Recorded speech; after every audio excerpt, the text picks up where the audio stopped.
नीचे सर बाद में फोटो काढायला चान्स येते थोडं आधी मागे सर हे खाई गई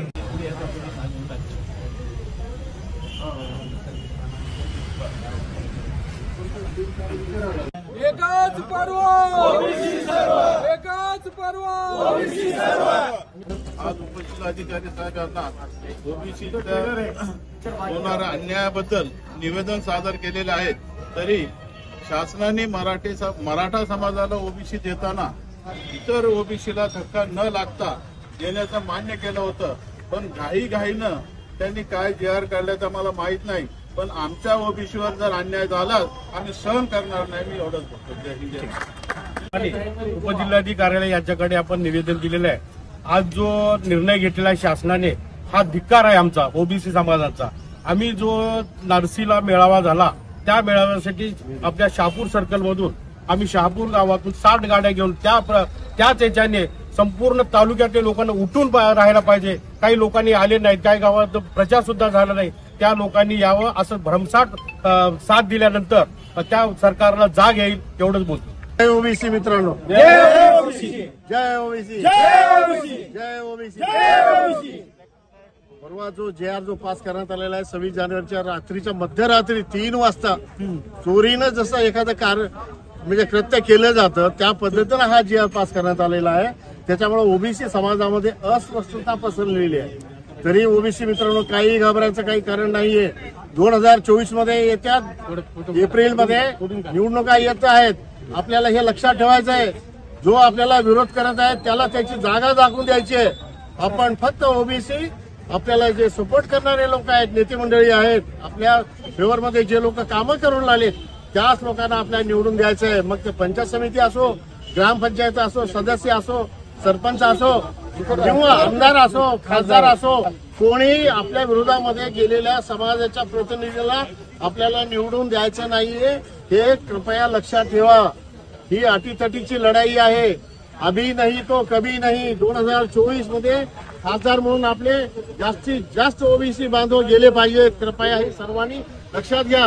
पुढचे जे रूल्स नियम वगैरे जे काही बघणार आहे ते ओबीसीच्या फेवरमध्ये राहतील आणि ओबीसीचं राज्य पुन्हा या महाराष्ट्रामध्ये येईल अशी मी आपल्या सर्वांकडून अपेक्षा बाळगतो।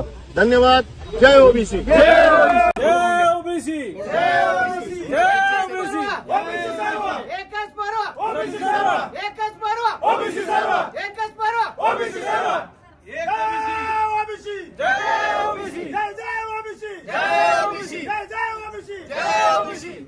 अजून कोण घ्या एकच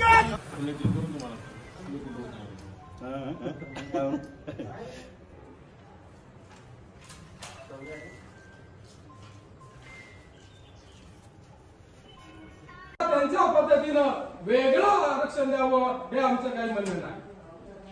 मला एक सांगा, मराठा समाज कुठे आहे? ओबीसी मधून मागासलेल्या मधून कुठे आहे? कशासाठी तुम्ही येता?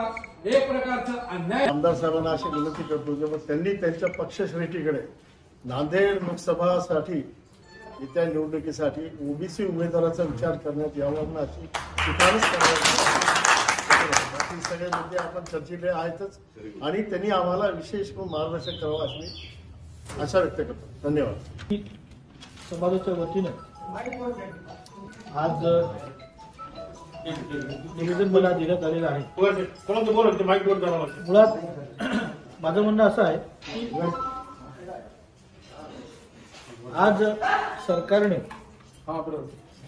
सरकारने सगळ्या समाजाच्या भूमिका बाजू ओळखून घेणं हे अतिशय गरजेचं आहे। त्यांची मागणी काय आहे, बाजू काय? आज जो ज्या प्रकारे हा भोंगळ मी म्हणेन बाबा हे केवळ कसंही चालू द्यावं ह्या पद्धतीने जे राजकारण चालू आहे मलाही मान्य नाही, कोणालाच मान्य नाही। लग्न व्हावी आणि कोणत्याही समाजावर अन्याय न होऊ देता माझी प्रामाणिक बाजू आहे. प्रत्येक समाजाची काही पोटतिडकी असते, प्रत्येक समाज ती सरकारने समजून घ्यावी आणि सरकारच त्यावरती तोडगा काढू शकते. केंद्रात आणि राज्यात एकच सरकार, बरोबर आहे, एका पक्षाचं एका विचाराचं सरकार आणि त्यांच्या आता त्या सगळ्या भूमिका आहेत.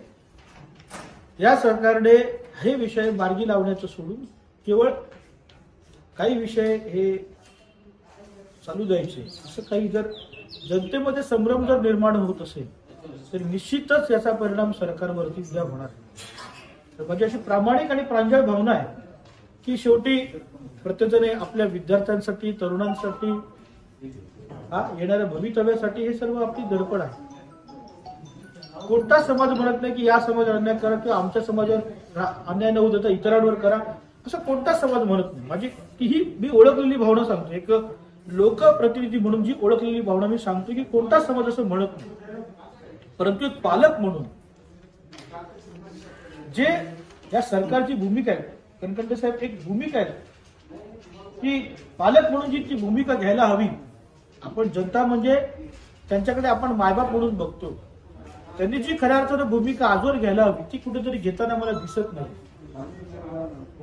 मगाशी भांगे साहेबांनी बोलता बोलता सांगितलं की हे असंच चालू आहे. हे म्हणतात की डीएनए आमच्यात आहे, हे असं त्यांनी थोडं सविस्तर सांगितलं. परंतु यामुळे काय होतं की प्रत्येक ठिकाणी संभ्रम निर्माण होतो. माझी एक विनंती सरकारला या माध्यमातून आहे की आपण निश्चितच येत्या काळामध्ये हा प्रश्न लवकरच मार्गी लावा आणि कोणत्याच समाजावरती अन्याय न होऊ देता सर्वांना एक चांगला न्याय देण्यात यावा, ही माझी एक प्रांजळ भावना आणि भूमिका आहे. या भूमिकेसाठी मी सतत जे माझ्या आपण अधिकार मला दिलेले आहेत, आपण मायबाप जनतेनं जे मला अधिकार दिले त्याचा निश्चितच उपयोग करून मी आपल्या न्यायासाठी त्या ठिकाणी मी निश्चितपणे प्रयत्न करतो आणि कोणावरच अन्याय होऊ नये, माझी एक प्रामाणिक भावना आहे, तुम्ही या ठिकाणी मांडतो. धन्यवाद.